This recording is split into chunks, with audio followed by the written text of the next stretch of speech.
আল্লাহ আযযা ওয়া জাল্লা কোরআনের সপ্তম সূরা সূরা আরাফের, যেটি একটি অন্যতম দীর্ঘ মক্কি সূরা, এর শেষের দিকে বলছেন যে উনি নিজেই আয়াত ব্যাখ্যা করেন। আমরা জানি যে আল্লাহ অধিকাংশ সময় বলেছেন উনি আমাদের কাছে আয়াত নাজিল করেছেন, কিন্তু কখনো কখনো এও বলেছেন যে ওয়াকাযালিকা নুফাসসিলুল আয়া, এভাবেই আমরা আমাদের আয়াতগুলোকে ব্যাখ্যা করি। আয়াত শব্দটি দিয়ে শুধু ওহী বোঝায় না, এটা দিয়ে বাস্তব জিনিসও বোঝায়। আল্লাহ আমাদের চারপাশের সবকিছুই ব্যাখ্যা করেছেন, এবং যখনই কোনো কিছু ব্যাখ্যা করেছেন তার পেছনে অবশ্যই কোনো উদ্দেশ্য আছে। আর এই নির্দিষ্ট আয়াতে যে উদ্দেশ্য বর্ণনা করা হয়েছে তা কিছুটা অদ্ভুত, কারণ আল্লাহ বলছেন লাআল্লাহুম ইয়ারজিউন, যেন তারা ফিরতে পারে। আল্লাহ এই আয়াতটিতে একটা কিছু ব্যাখ্যা করতে যাচ্ছেন, আর তার উদ্দেশ্য হচ্ছে যারা আল্লাহ থেকে অনেক দূরে সরে গেছে তাদের সাথে কথা বলা, তারা যেন আবার ফিরতে পারে। এই কারণেই তিনি বলছেন লাআল্লাহুম ইয়ারজিউন, যেন তারা ফিরতে পারে। এই আয়াতে একটা অদ্ভুত কাহিনী বলা হয়েছে। অনেক সময় এমন হয় যে কোরআনে আল্লাহ কোনো কাহিনী হয়তো বলেছেন, কিন্তু সেই কাহিনীর চরিত্রগুলোর নাম, তাদের বিস্তারিত পরিচয় জানান না, জায়গার বা সময়ের ব্যাপারেও বলেন না, বা এর পেছনের ইতিহাসের কোনো নির্দিষ্ট বর্ণনা নেই, যার মাধ্যমে আমরা পুরো ঘটনাটা জানব, যা সাধারণত যে কোনো ইতিহাসের বই থেকে ভিন্ন। প্রকৃতপক্ষে এই আয়াতের ভাষা এতই সাধারণ যে এটা যে কারো জন্য প্রযোজ্য হতে পারে, কিন্তু তা সত্ত্বেও আল্লাহ এটিকে নির্দিষ্ট করেছেন এই বলে, অতলু আলাইহিম নাবা আল্লাযী আতাইনাহু আয়াতিনা, আর আপনি তাদেরকে শুনিয়ে দিন সেই লোকের অবস্থা যাকে আমি নিজের আয়াতসমূহ দান করেছিলাম। এখন কে এই ব্যক্তি যাকে আল্লাহ তার আয়াত দিয়েছেন? প্রথম লক্ষণীয় ব্যাপারটি হচ্ছে ওয়াতলু শব্দটি। রাসূলুল্লাহ সাল্লাল্লাহু আলাইহি সাল্লাম মক্কার অক্ষর জ্ঞানহীন লোকদের কাছে এসেছিলেন, এবং উনি নিজেও ছিলেন নাবিয়ুল উম্মি, অক্ষর জ্ঞানহীন নবী। তাই উলামারা বলছেন যে কিভাবে উনি তাহলে অন্যদেরকে পড়ে শোনাচ্ছেন? এই কাহিনী হোক বা অন্য যে কোনো কাহিনী হোক, যখন আল্লাহ ওয়াতলু শব্দটি বলছেন, উনি আসলে মক্কাবাসী এবং সাথে সাথে আমাদেরকেও বলতে চাচ্ছেন যে উনি আমাদেরকে এমন কিছুর জ্ঞান দিবেন যা আমরা পূর্বে জানতাম না, এবং এমন কিছু যেটা বারবার বলা হবে, কারণ এর প্রাসঙ্গিকতা কখনোই শেষ হবে না। ব্যাপারটি এমন না যে এটি পূর্বে হয়েছে ব্যাস শেষ। এটা আমার আপনার উপরেও প্রযোজ্য। এটা একটা জীবন্ত বই, এটা একটা জীবন্ত বিবরণ, আর সেই কারণে এর ভাষাটা সার্বজনীন থাকাটাই যুক্তিসঙ্গত। আমি আগেও বলেছি যে এই ক্ষেত্রে আল্লাহ কোনো বিশেষ লোক বা ব্যক্তির নাম উল্লেখ করেননি। কেন? কারণ এটি একটি আর্কিটাইপ, যে কেউ হতে পারে, আমি, আপনি বা যে কেউ। এটা আমাদের যে কারো কাহিনী হতে পারে। তাই মনোযোগ দিয়ে শুনুন আর ভাবুন যে এটা আপনার জন্য প্রযোজ্য কিনা। আল্লাহ বলেন আল্লাযী আতাইনাহু আয়াতিনা, যাকে আমি আমার আয়াত দিয়েছি। অন্য কথায় এই সেই ব্যক্তি যাকে আল্লাহ তাআলা তাঁর পথ দেখিয়েছেন, যাকে আল্লাহ তাআলা তাঁর পথ দেখিয়েছেন। কোন স্কলার যে কিনা কুরআন, হাদিস, শরিয়া আইন, ফিকহ নিয়ে 50 বছর ধরে পড়াশোনা করেছেন, 50 বছর ধরে পড়াশোনা করেছেন, তাকে আল্লাহ তার আয়াত দিয়েছেন। আবার এমন কেউ যে কিনা কোনো পাবলিক লাইব্রেরিতে বসে হয়তো কোরআনের একটি অনুবাদ করা কপি পড়ে মুসলিম হয়েছে, তাকেও আল্লাহ তার আয়াত দিয়েছেন। তাই আল্লাহ এই আয়াতের বক্তব্য বিশাল পাণ্ডিত্যের অধিকারী কারোর জন্য সীমাবদ্ধ করেননি, বা বিপরীতে শুধু অল্প জানা কারোর জন্য নয়। এখানে আমাদের সবার সম্পর্কে বলেছেন, কারণ আল্লাহ সবাইকে কিছু না কিছু জ্ঞান দিয়েছেন। প্রকৃতপক্ষে এখানে বসে যারা জুমার খুতবা শুনছেন, আমি সহ আমাদের সবাই আল্লাহর আয়াত প্রাপ্ত, হয়তো কম বা বেশি, কিন্তু আমাদের সবাই এর অন্তর্ভুক্ত। এমনকি আপনি যদি সামান্য একটু কোরআনও জানেন, সামান্য একটু আল্লাহর হেদায়েতের স্পর্শেও আসেন, এমনকি আপনি যদি শুধু ফাতিহার প্রথম শব্দটা জানেন, অথবা আপনি শুধু জানেন বিসমিল্লাহির রহমানির রহিম, এটাও আয়াতের কিছুটা যা আল্লাহ আপনাকে দিয়েছেন। তাই এই আয়াতে আল্লাহর অনুগ্রহটা হচ্ছে তাদের উপর যারা এখন শুনছেন। এমন কারো কথা বলছে না যা আমার বা আপনার থেকে উঁচু স্তরে রয়েছেন। আতাইনাহু আয়াতিনা, এর পরে আল্লাহ সমস্যার বর্ণনা করছেন, এই ধরনের লোকের খবর জানাচ্ছেন। আপনাদেরকে এই লোকের পরিচয় বলি। এই লোককে আমরা আমাদের পথ নির্দেশনা দিয়েছি, আমাদের আয়াত দিয়েছি, এই বিশ্বাস সম্পর্কে তাকে কিছুটা শিখিয়েছি। আল্লাহ নিজেই বলছেন তিনি নিজেই সেই শিক্ষার পথ তৈরি করে দিয়েছেন। ফানসালাখা মিনহা, আরবিতে ইনসিলাখ শব্দটি যখন কোনো প্রাণী তার খোলস ফেলে দেয় সেটা বোঝাতে ব্যবহৃত হয়। সবচেয়ে সহজ উদাহরণ হবে সাপের। আমরা জানি যে সাপ একটা সময়ে তার খোলস ফেলে দেয়, তাতে সে তার বাইরের চামড়াটা ফেলে দেয়, বিশেষত বড় সাপের ক্ষেত্রে এটা তারা প্রায়ই করে, এবং আপনি শুধু দেখবেন যে বাইরের চামড়াটি পড়ে রয়েছে। যদিও এই শব্দ থেকে সাপের প্রতিচ্ছবি পাওয়া যায়, কিন্তু আল্লাহ তো সাপ নিয়ে কথা বলছেন না। আল্লাহ বলছেন মানুষ নিয়ে, যাদেরকে আল্লাহ তার দ্বীনের জ্ঞান দিয়েছেন, তাদেরকে ওনার আয়াত দিয়েছেন। এর সাথে খোলস পরিবর্তনকারী সাপের সম্পর্ক কি?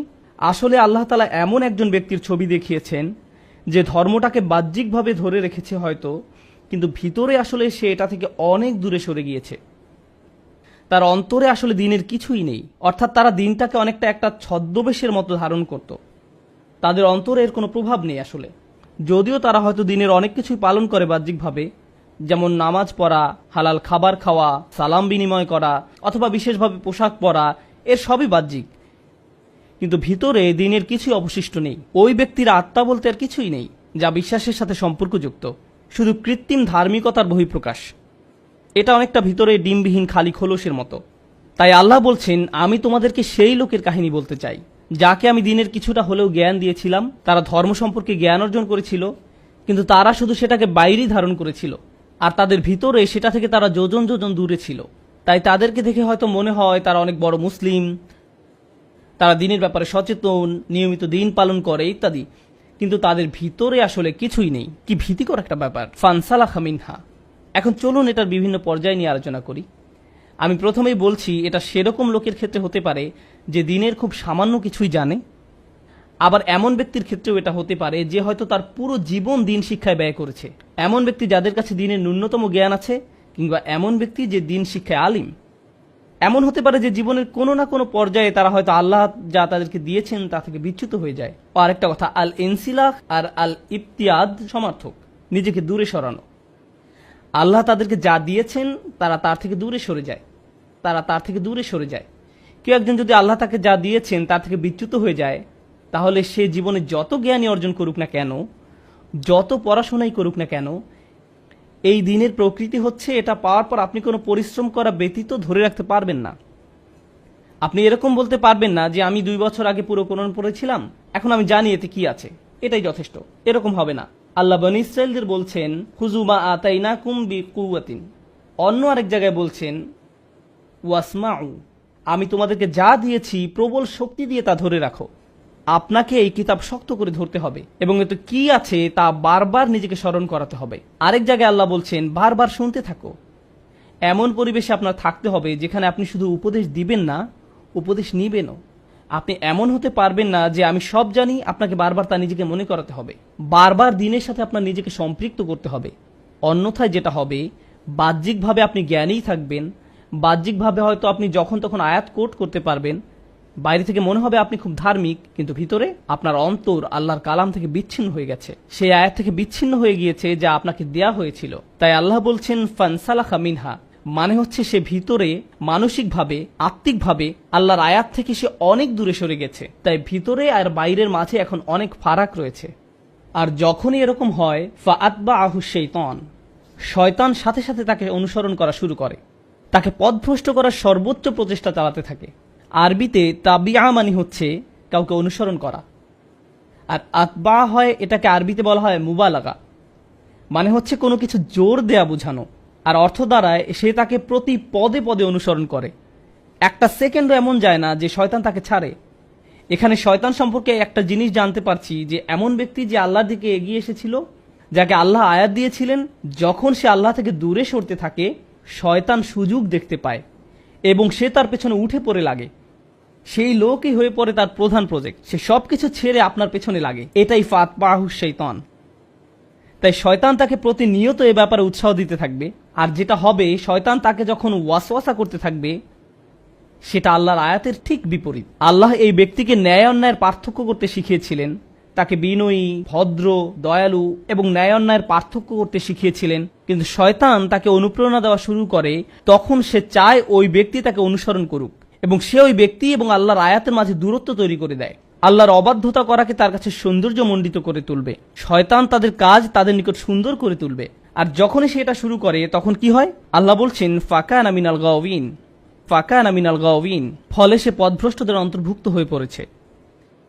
আরবিতে গাওয়া দিয়ে বোঝায় যখন কেউ সোজা পথে চলছিল, কিন্তু এক সময় সে হয়তো এমন একটা মোড় নিল যাতে সে একদমই পথ ভুলে চলে গেল। ব্যাপারটা অনেকটা হাইওয়েতে ভুল এক্সিট নেবার মতো, যাতে করে আপনি আর হাইওয়েতে ফিরতে পারবেন না। এটাই গয়ন। আল্লাহ এখানে খুবই ভীতিকর একটা পরিস্থিতির বর্ণনা দিয়েছেন। এই আলোচনায় শয়তানের টার্গেট এ ধরনের লোক নয় যারা আল্লাহকে ভুলে গেছে বা অবিশ্বাস করে। এখানে তাদের সম্পর্কে বলা হচ্ছে না, এখানে ভালো লোকদের সম্পর্কে বলা হচ্ছে, যাদেরকে আল্লাহর আয়াত দেওয়া হয়েছিল, কোনো কারণে তারা ভুল পথে চলা শুরু করেছে, ইসলাম থেকে নিজেদের দূরে সরিয়ে রাখছে, আর এই সুযোগে শয়তান তাদের চেপে ধরে। আর একবার যখন শয়তান এমন লোকদের পিছনে লাগে, সে তাকে দিয়ে এমন কাজ করাবে যা অধার্মিক লোকরা পর্যন্ত করার সাহস পায় না। এই ব্যক্তি যে কিনা বিশ্বাসীদের অন্তর্ভুক্ত ছিল, তার এমন অধপতন তার হতে পারে, সে এমন কাজ করতে পারে যা অমুসলিমরা পর্যন্ত করে না। সে এমন নিচে নামতে পারে, মানে হচ্ছে আসফালা সাফিলিন, নিচু থেকেও নিচু। আর এই আয়াত যতই অগ্রসর হচ্ছে এই ধরনের লোকদের কাহিনী নিয়ে, যারা কিনা আল্লাহর পথ থেকে দূরে সরে গিয়েছে, তখনই আল্লাহ এর করুণ পরিণতিটা বলছেন, ওয়ালাউ শি'না লা রাফা'নাহু বিহা, যদি আমরা চাইতাম আমরা তাকে অনেক উঁচু আসনে আসীন করতে পারতাম তার জ্ঞানের কারণে। অর্থাৎ যে আয়াত আল্লাহ আপনাকে দিয়েছেন, বিহা শব্দ দিয়ে আয়াত উদ্দেশ্য করা হয়েছে। সুতরাং আল্লাহ আপনাকে যে আয়াত দিয়েছেন তার উদ্দেশ্য ছিল আপনাকে সম্মানের আসনে আসীন করা। উঁচুতে ওঠানোর ধারণাটি কোরআনে চিত্রকল্প রূপে ব্যবহার করা হয়েছে। কোরআনের আরেক জায়গায় সূরা নূরে আল্লাহ দুনিয়ায় 3 ধরনের সৃষ্টির কথা বলেছেন। তাদের মাঝে একটা হচ্ছে মানুষ, যারা সোজা হয়ে দাঁড়াতে পারে। এরপর আসছে ইয়ামশি আলা আরবা, যারা 4 পায়ে চলে, 4 পায়ে চলা প্রাণীরা। ইয়ামশি আলা বাতনিহি, যারা পেটের উপর ভর দিয়ে চলে, যেমন সাপ। এখানে ইতিমধ্যে আপনারা দেখেছেন সাপের একটা চিত্রকল্প উল্লেখ করা হয়েছে। সাপ হচ্ছে সেই প্রাণী যা মাটির সবচেয়ে কাছে থাকে, আর মানুষের ক্ষেত্রে তার মুখ, চোখ, শরীর মাটি থেকে সবচেয়ে দূরে থাকে। আমাদের ক্ষেত্রে একমাত্র পা মাটি স্পর্শ করে। লক্ষ্য করলে দেখবেন যারা 4 পেয়ে প্রাণী তারা কিন্তু সবসময় মাটির দিকে তাকিয়ে হাঁটে। তাদের শরীর এমনভাবে তৈরি যে তারা সবসময় মাটির দিকে চেয়েই হাঁটে।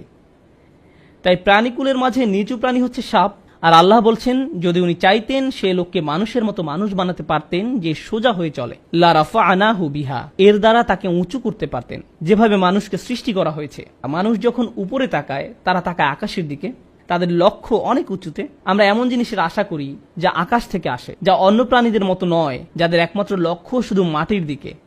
তারা শুধু সেদিকেই তাকিয়ে চলে, তারা উপরে তাকায় না, সম্মুখেও তাকায় না।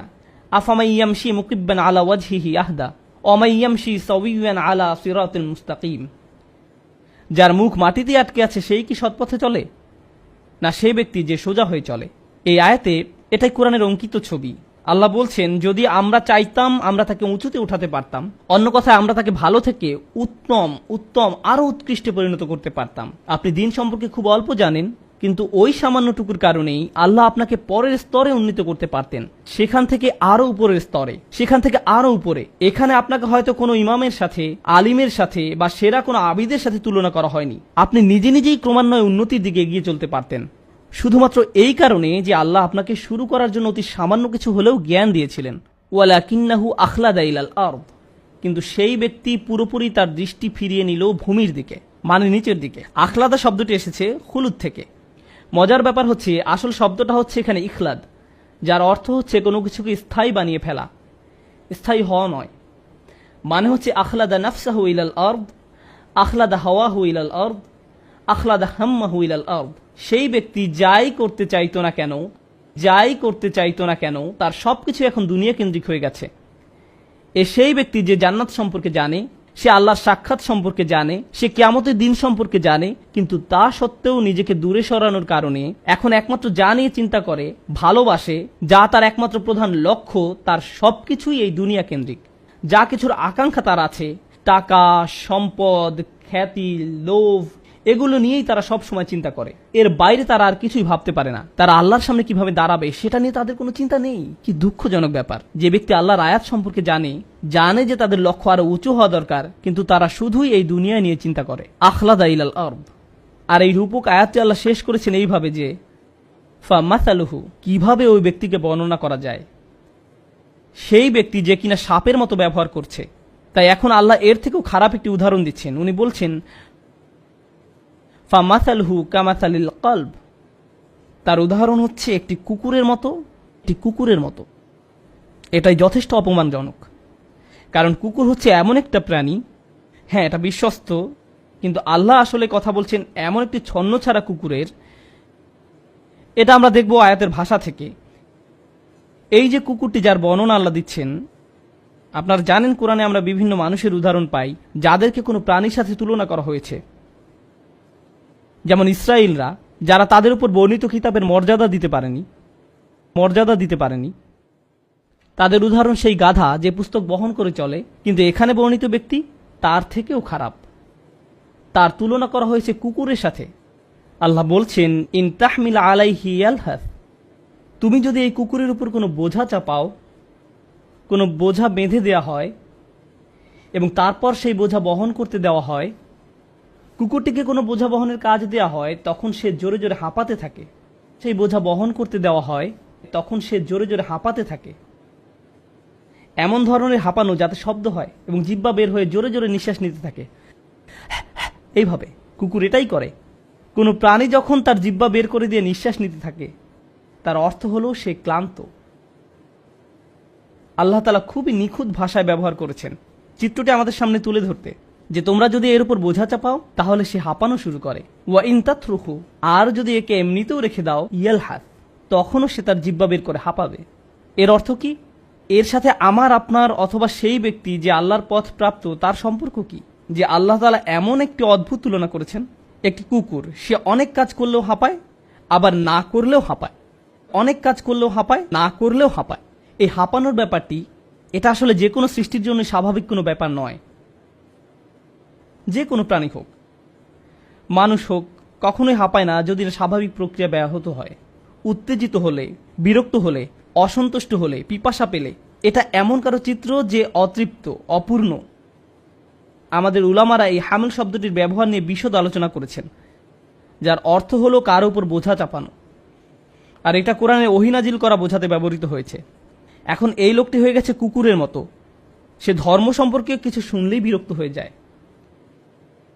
এই ব্যক্তি কিন্তু সেই ব্যক্তি যে দিন সম্পর্কে জানত, সে ধার্মিকও ছিল, কিন্তু যখনই সে এর থেকে দূরে সরে যাওয়া শুরু করলো, তারপর যখন ইসলামে কোনটা সঠিক কোনটা ভুল এই সম্পর্কে কিছু শুনে, মনে মনে সে এটা আর পছন্দ করে না, সেটাতে বিরক্ত হয়। তারা নামাজ পড়ে কোনো শান্তি পায় না, মুসলিমদের কোনো জমায়েতে সে অস্বস্তি বোধ করে, কোনো কিছু জানতে সে বিরক্ত হয়। তাই তারা মুসলিম সঙ্গ থেকে দূরে সরতে থাকে এবং তার অন্ধকার জগতের সঙ্গী বেছে নেয়। বাজে ধরনের পরিবেশে তারা মিশতে শুরু করে, কিন্তু সেখানে গিয়েও তারা অস্বস্তিতে ভুগতে থাকে। তারা ভাবে যে ইসলামিক পরিবেশ ছেড়ে সেই পরিবেশে গিয়ে তারা কিছুটা শান্তি পাবে, কিন্তু আসলে তারা শান্তি পায় না। আবার কোনো কোনো উলামার মতে এটা তাদের অতৃপ্ত দুনিয়াবী কামনা বোঝাচ্ছে। যখন তারা দুনিয়া নিয়ে ব্যস্ত হয়ে পড়ে, তখন আল্লাহ তাআলা দুনিয়ার জন্য তাদের তৃষ্ণা আরও বাড়িয়ে দেন। শয়তানও তাদের পিছনে পড়ে, কারণ শয়তানকে তারাই পেছনে পড়তে সুযোগ দিয়েছিল। এখন যেটা হয়েছে, শয়তান তাদেরকে খালি ভোগের পর ভোগ করতে বলছে, যদিও তাদের হয়তো ভোগের আর প্রয়োজন নেই। এর মানে কি? এর মানে হচ্ছে এমন কেউ যে হয়তো টাকা পয়সা কামানোতে আসক্ত হয়ে পড়ে, কামনা বাসনা চরিতার্থ করার ধান্দায় থাকে, অতি ভোজনে আসক্ত হয়ে পড়ে, বা এরকম কিছুতে। তারা খাবার কথা চিন্তা করে যখন তারা ক্ষুধার্ত থাকে, আবার যখন থাকে না তখনও তারা খাবারের কথাই চিন্তা করে। তারা হয়তো দুপুরের খাবার খাচ্ছে আর তখন চিন্তা করছে রাতের খাবারে কি খাবে। তারা জিনিসপত্র কেনাকাটা নিয়ে অতিরিক্ত মগ্ন থাকে। হয়তো তারা দেনার ভারে ডুবে আছে, তখনও ভাবতে থাকে আমার ক্রেডিট কার্ড দিয়ে কি কি কেনা যায় আর কি পাওয়া যায়। এভাবে মানুষ মানসিক অসুস্থতায় ভুগতে থাকে এবং কোনোভাবেই নিজেকে প্রতিহত করতে পারে না। যেভাবে একটি কুকুরও নিজের হাঁপানো বন্ধ করতে পারে না, কারণ থাকুক আর না থাকুক, প্রয়োজন থাকুক আর না থাকুক, হাঁপাতে থাকে। আর এই অস্বস্তিকর রূপকের আলোচনাটা যখন শেষ হতে শুরু করলো, আল্লাহ আযজা ওয়া জাল্লা বলছেন, যালিকা মাসালুল কওম আল্লাযীনা কাযযাবু বিআয়াতিনা, এটা হচ্ছে সেই ধরনের লোকেদের উদাহরণ যারা আমার আয়াতকে মিথ্যা প্রতিপন্ন করেছে। আল্লাযীনা কাযযাবু বিআয়াতিনা, এই অংশটুকু কোরআনে সবসময় অবিশ্বাসীদের জন্য ব্যবহার করা হয়েছে, বিশ্বাসীদের জন্য নয়। আর এই আয়াতে দেখা যাচ্ছে আয়াত শুরু হয়েছিল এমন কারো কথা দিয়ে যে কিনা বিশ্বাসী ছিল, আর এখন এসে বলা হয়েছে যখন সেই ব্যক্তি এই পর্যায়ে এসে যায় তখন আল্লাহর দৃষ্টিতে সে অবিশ্বাসীদেরই সমতুল্য। তাহলে কি লাভ হলো? আমাদেরকে আল্লাহর আয়াত দেওয়া হয়েছে যেন আমরা মানুষ হিসাবে বাঁচতে পারি, কোনো জন্তু হিসেবে নয়। এমন কেউ না যে প্রবৃত্তির বশে সবকিছু করে। যদি আমরা তা না করতে পারি, তাহলে অন্য কারোর সাথে এই ব্যক্তির কি পার্থক্য রইল? খালি বাহ্যিকভাবে এমন ভাব ধরা যে আল্লাহর কিতাবের প্রতি তার অনেক ভালোবাসা রয়েছে, কিন্তু ভিতরে এর প্রতি কোনো টান বোধ না করা। আল্লাযীনা কাযযাবু বিআয়াতিনা, আল্লাহ যেভাবে আয়াত শেষ করেছেন সেটা দেখে আমি একেবারে বাকরুদ্ধ। ফাকসুসিল কসাস লাআল্লাহুম ইয়াতাফাক্কারুন, তাদেরকে বিবিধ কাহিনী বলুন যেন তারা চিন্তা করতে পারে। এইভাবে আয়াতটি শেষ হয়েছে, তাদেরকে বিবিধ কাহিনী বলুন। আল কাসাস বহু বচন, এর মানে হচ্ছে এই যে ঘটনাটি শুধু একটি মাত্র ঘটনা নয়, বারবার এই ঘটনা চলতেই থাকবে। আমাদের চারপাশে এমন অনেক লোক থাকবে যারা হয়তো একসময় ধার্মিক ছিল, কিন্তু একসময় সে নাই হয়ে গেছে। গোপনে ধর্ম মেনে না চলে উপরে উপরে দেখানোর মানে হলো প্রকৃতপক্ষেই ধর্ম অস্বীকার করা। এরকম কাহিনী আমাদের চারপাশে অহরহ ঘটবে, তাই তাদেরকে নিয়ে ভাবতে হবে। লাআল্লাহুম ইয়াতাফাক্কারুন, যেন তারা গভীরভাবে ভাবতে পারে। আর এটাও ভাবতে হবে যে আমি নিজেও কি সে একই রাস্তায় যাচ্ছি কিনা। কুরআনে যতবার আল্লাহ বলেছেন গভীরভাবে চিন্তা করো, এটা আসলে প্রত্যেকের নিজের সম্পর্কে। কুরআনে তাফাক্কুর শব্দটি খেয়াল করে দেখুন, প্রতিবার দেখবেন এটা আপনার নিজের দিকে আঙ্গুল উঠাচ্ছে। আয়াতের শেষ অংশ পড়ার সময় অন্য কেউ যার চূড়ান্ত অধপতন হয়েছে তার কথা চিন্তা করার আগে আল্লাহ বলছেন যে নিজের কথা চিন্তা করুন আগে, যেন নিজের গল্পটাও পরবর্তী ভয়ঙ্কর গল্পের মতো না হয়। তারা যেন এই ট্র্যাপের পরবর্তী শিকার না হয়, যারা ভাবে যে কিভাবে এই আয়াত তাদের উপর প্রযোজ্য। যাবার আগে আমি আপনাদের জন্য একটি চিন্তার খোরাক দিয়ে যাচ্ছি। অনেক লোক আছে যাদের জন্য দিনের পড়াশোনা করাটা আল্লাহ সহজ করে দিয়েছেন। এমনকি রাসূলুল্লাহ সাল্লাল্লাহু আলাইহি সাল্লামের সময়ও এমন ঘটনা ছিল, যারা বাইবেল নিয়ে পড়াশোনা করত, যারা হিব্রু ভাষা শিখে ধর্ম নিয়ে পড়াশোনা করত, তারা তাওহীদের ব্যাপারে নিঃসন্দেহ ছিল, কিন্তু তারা রাসূল সাল্লাল্লাহু আলাইহি সাল্লাম সম্পর্কে সন্দিহান ছিল। তারা ওনার কাছে এসে বলল, আসলামতু বিল হানিফিয়া, এই এক ইলাহের ধারণা, এটা নিয়ে আমাদের কোনো সন্দেহ নেই, আমার এতে কোনো সমস্যা নেই, আমি শিরক পছন্দ করি না, কিন্তু আপনাকে নিয়ে আমার সন্দেহ আছে। আমার এতে সন্দেহ আছে যে আপনি সত্যি আল্লাহ রসুল কিনা। তারা রসুল সাল্লাল্লাহু আলাইহি সাল্লামকে এই কথা বলতো। রাসূলুল্লাহ সাল্লাল্লাহু আলাইহি সাল্লাম তাদেরকে প্রমাণ দিতেন, কিন্তু পরে দেখা যেত যে এই সব লোকের দিন বিষয়ক পড়াশোনার সাথে তাদের অন্তরের কোনো যোগাযোগ নেই। রাসূলুল্লাহ সাল্লাল্লাহু আলাইহি সাল্লামের এই প্রজ্ঞা ছিল যে উনি বলতেন, তোমার মুখ দিয়ে যা বের হচ্ছে তা আসলে তোমার অন্তরের প্রতিফলন নয়, দুইটা ভিন্ন। শেষে এরাই ইসলামের কঠিন শত্রুতে পরিণত হলো। আজকের দিনেও এমন লোক আছে যারা দিনের শিক্ষাকে পাশ কাটিয়ে চলে। যেমন আমি নিজে যখন ইউনিভার্সিটিতে ইসলামিক স্টাডিজ করতাম, সেখানে অনেক নন মুসলিম প্রফেসর ছিল, তারা হয়তো এক যুগেরও বেশি সময় ধরে কোরআন নিয়ে পড়াশোনা করছে। মানে আমি যেটা বলতে চাচ্ছি যে তারা কোরআন নিয়ে অনেক অনেক জ্ঞানী। এমনকি তারা এটাও স্বীকার করে যে এটা একমাত্র ঐশী বাণীই হওয়া সম্ভব, এটা একমাত্র সৃষ্টিকর্তার কাছ থেকেই আসা সম্ভব, কোনো মানুষের পক্ষে এটা সম্ভব নয়, যেটা আসলে বলতে গেলে মুসলিম হিসাবেই নিজেকে সমর্পণ করার মতো। তো তাহলে কেন তারা পুরোপুরি মুসলিম হতে পারছে না? তখন তারা বলবে যে নিঃসন্দেহে এটা অসাধারণ, কিন্তু আমাকে আরো ভাবতে হবে। পরবর্তী পদক্ষেপটা তারা আর নিতে পারে না, কারণ হ্যাঁ, তাকে অনেক অনেক আয়াত দেয়া হয়েছে, কিন্তু সে ওই কমিটমেন্টটা করতে প্রস্তুত নয়।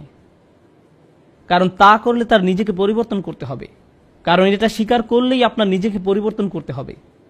আল্লাহ বলছেন, বাল ইউরিদুল ইনসানু লিয়াফজুরা আমামাহ, আসল ঘটনা সেটাই, মানুষ আসলে নিজের প্রবৃত্তির অনুসরণই করতে চায়, এটাই আসল ঘটনা। তাদের সামনে কোনো কিছু আসলো, তাদের মন চাইলো, তারা সেটা করলো, আর পরিণতি নিয়ে কোনো চিন্তাই করলো না। যখন আপনি দিনকে পুরোপুরি গ্রহণ করেন, তারপর যখনই আপনি কোনো কিছু বলতে যান বা করতে যান, কোনো লেনদেন করতে যান, আপনি এর ফল চিন্তা করেন, আর তখন আপনি নিজেকে প্রতিহত করেন। ওয়ানাহান নাফসা আনিল হাওয়া, সে নিজেকে নিজের প্রবৃত্তির অনুসরণ করা থেকে বিরত রাখলো। এই ধর্মে আসলে আপনাকে এটা মানতে হবে, কিন্তু যারা মানে না, তারা সেটা করতে চায় না। তাদের কাছে ধর্মটা ইন্টারেস্টিং মনে হয়, তারা সেটা নিয়ে পড়াশোনাও করতে পারে, সেখান থেকে অনেক কিছু কোট করতে হতে পারে, কিন্তু এখানেই শেষ। আর দুঃখজনকভাবে অনেক রেগুলার মুসলিমদের অবস্থাও এমন হয়। তারা কোরআনের তিলাওয়াত শুনতে পছন্দ করে,